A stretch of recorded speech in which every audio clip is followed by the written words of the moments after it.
The Nintendo Entertainment System is often credited with saving the American video game industry after the crash of 1983. But by the early 90s, Nintendo had competitors in the form of Sega's Genesis and the TurboGrafx-16.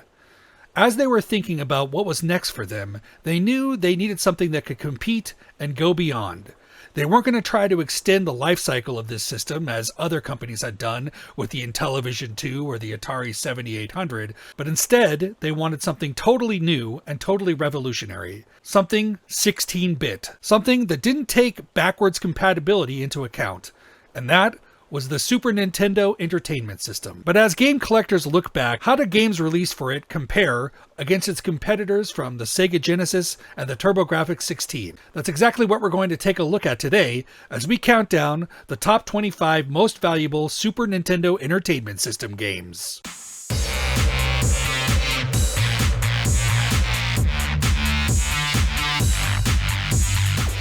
What's up, Internet?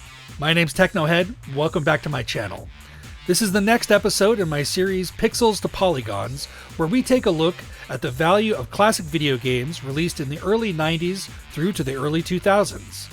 And today, we're going to be taking a look at a true juggernaut, the Super Nintendo Entertainment System. This system was a 16-bit system released to compete with the Sega Genesis and the TurboGrafx-16. There are many iconic and legendary games that came out for this system, and it is looked back on fondly by retro gamers of all ages. I don't want to take up too much time discussing the methodology of this video. If you'd like to know more about where these prices come from, you can check out my Sega Genesis video where I go into that in greater detail. But in a nutshell, we're going to be taking a look at the prices for Super Nintendo games from 2004, adjust them for inflation, and compare them against today's prices to see whether they've gone up, down, or stayed somewhere in between. I'm also going to include rarity from rarityguide.com so we can understand whether or not rarity plays a part in the value of these games over time. Let's get right into it. Let's take a look at the top 25 most valuable Super Nintendo Entertainment System games.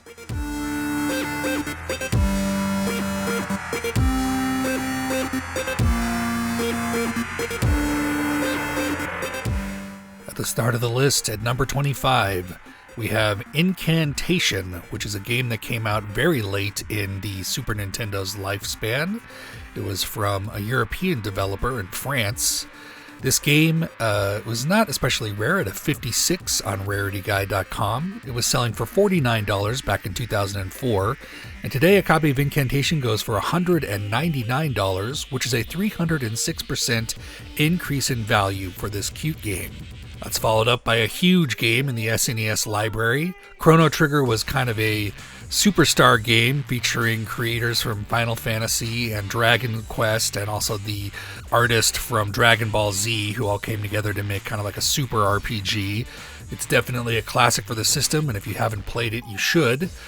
It was going for $49 back in 2004, and today if you wanted to pick up a copy, you'd have to spend $199, which is a 306% increase in value. Then we have Legend at number 23, a game developed by two guys, sort of in their spare time. They were Amiga developers, and they made the game they wanted to play.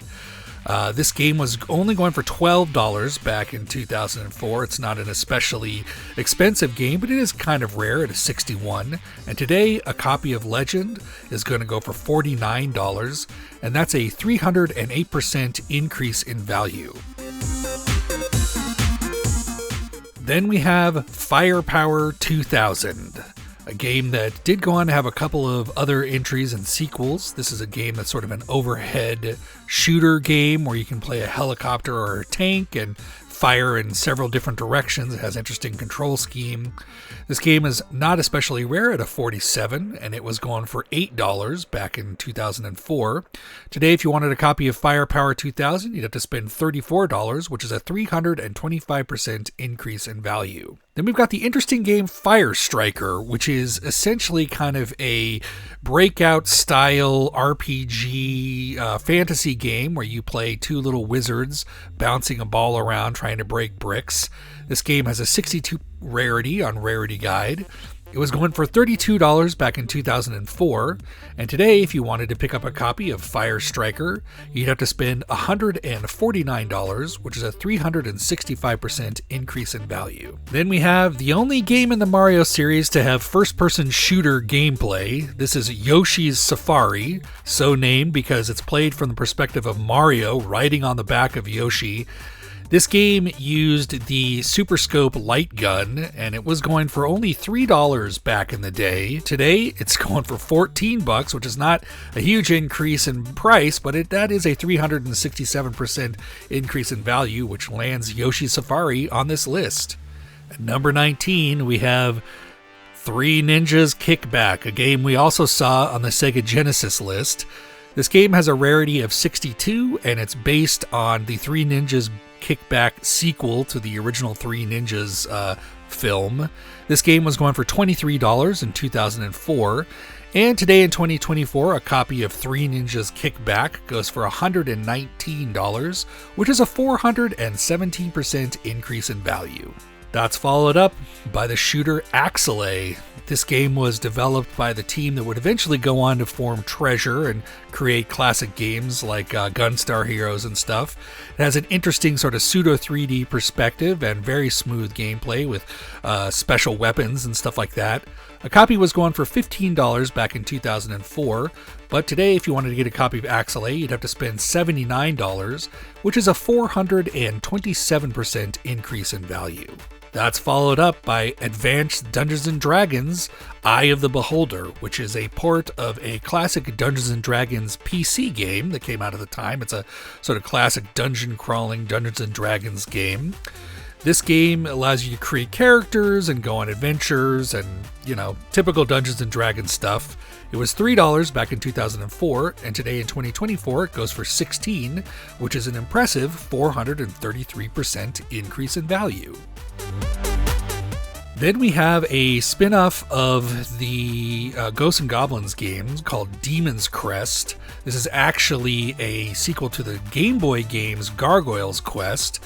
This game is especially rare at a 72 on Rarity Guide, and back in 2004 a copy was going for $27, but today if you wanted to get a copy of Demon's Crest you'd have to spend about $159, which is a 489% increase in value.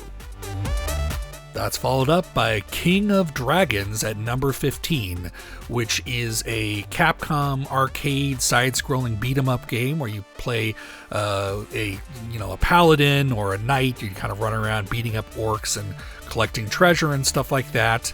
This game was going for about $20 back in 2004, but in 2024 it's going for $119, which is a 495% increase in value. At number 14, we have Captain Commando. This was a character that Capcom created to sort of act as a mascot during the NES days, and he finally got his own arcade game, which was very similar to Final Fight, and I think even used the same engine in the arcade.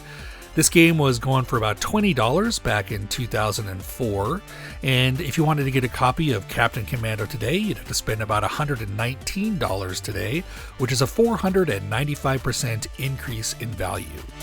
That's followed up by the game Robo Trek at number 13. This was a overhead RPG from Enix that was developed for sort of like younger audiences, and you build robots and they help you in your RPG adventures.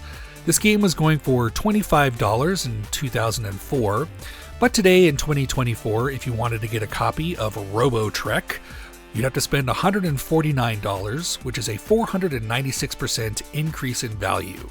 That's followed up by a 90s classic. We've got Doom for the Super Nintendo here. This game's not especially rare at a 53, and it's not the best port of Doom, but also for home consoles, it's certainly not the worst port either. It's somewhere right in the middle. The frame rate is okay, but the graphics are a little hard to discern at sometimes. This game was going for $8 in 2004 and is going for $49 today, which is a 413% increase in value. Then we see Ghoul Patrol, which is a sequel to Zombies Ate My Neighbors.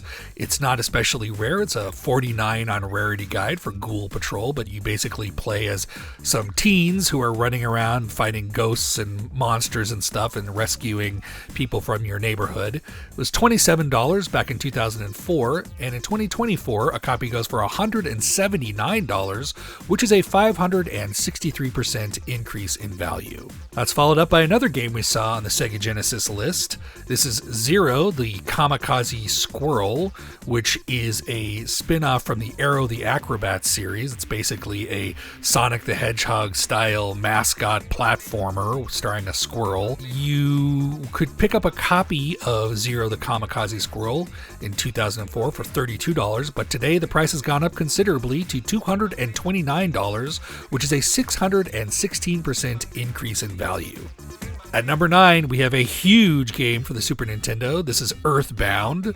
Earthbound is a fantastic RPG, and really I don't have enough time to talk about it in the 30 seconds I spent on each game, but it's a light-hearted, fun RPG about a boy who is defending his town from an alien attack.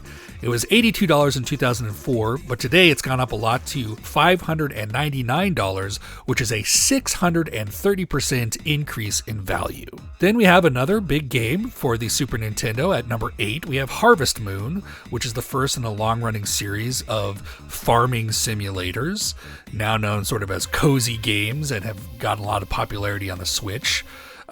This game was a 77 rarity, which makes it a relatively rare game. It was selling for $49 back in 2004. And today, if you wanted to pick up a copy of Harvest Moon, you'd have to spend $399, which is a 714% increase in value. At number 7, we've got Run Saber. Run Saber is a side-scrolling hack-and-slash action game similar to Strider or something like that. It's got some kind of grappling gameplay and sword-striking gameplay. This game was a $12 game back in 2004, and today in 2024 it's gone up to $109, which is an 808% increase in value for Run Saber. At number 6, we have Final Fight Guy. This is making up for the deficient original version of Final Fight that came out on the Super Nintendo, which did not include the playable character Guy. So this version includes him, but does not include the other character Cody. But both versions have Hagar, who's honestly the best character in Final Fight, so they're both okay. This game is a $49 game back in 2004, and it's gone up 918% to $499 today. Then we have sort of weird game here at number 5. This is E.V.O. Search for Eden, which is I guess you would call it an evolutionary sim. You sort of swim around as different creatures and eat things to level up your DNA so that you can evolve into more advanced creatures, and you go through different time periods. This is a $27 game back in 2004, and today it's going for $299, which is a 1,007% increase in value. That's followed up by Kendo Rage, which is a magical girl game, sort of similar to Valis or something like that. This game was not especially rare at $25, and in fact, back in the day in 2004, it was only selling for $5. But today it's going for $59, which makes it a pretty considerable increase of 1,080% for Kendo Rage. Number 3, we have Bronkie, the Brontosaurus. This is a game to help kids who had asthma understand their condition and help them cope with it. This game, back in the day, was going for $27, but today in 2024, a copy of Bronkie would go for $399 for this relatively rare game. That's a 1,378% increase in value.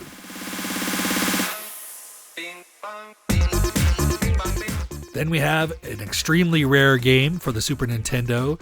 This is a port of the Neo Geo game Aero Fighters.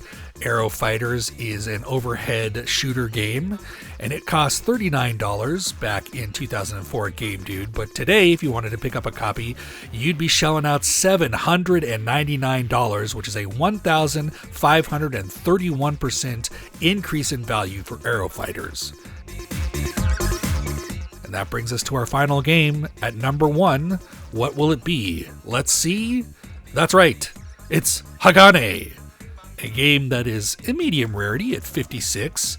Hagane is a shinobi-like action game. Back in 2004, this game was only selling for $23. But today in 2024, a copy of this game goes for, is that right? $899, which is a 3,808% increase in value for Hagane, the Final Conflict. And there you have it. The top 25 most valuable Super Nintendo Entertainment System games of all time. What did you think of that list? Was there anything on it that surprised you? Or is there anything that was not included that you thought should have been there? Let me know in the comments below. I'd love to know what you think. Thanks once again for checking out this video and for stopping by my channel. We'll be back next week with another exciting episode, this time on the Sega CD. You're not going to want to miss it. So make sure that you're subscribed and click the bell icon so you can be notified as soon as that video comes out next week. And as long as you're clicking around on stuff, you might as well click the like button too, because that really helps out the channel and I really appreciate it. That's it for today. We'll see you next week when we take a look at the Sega CD. Until then, this is Technohead, signing off. We have guidance internal. 10, 9, 8, ignition sequence start. 6, 5, 4, 3, 2, 1, 0. All engines running, commit, liftoff. We are